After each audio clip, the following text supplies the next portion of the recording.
going on, guys? Sebastian with Braintree Garage Doors.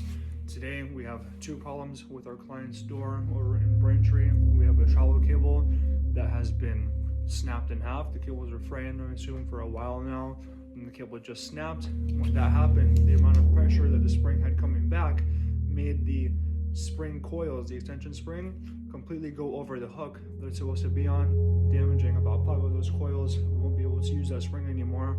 We're going to get that replaced with the travel cable. We're going to be quick so the client can get to work. I'm going to show you guys what the finished product is.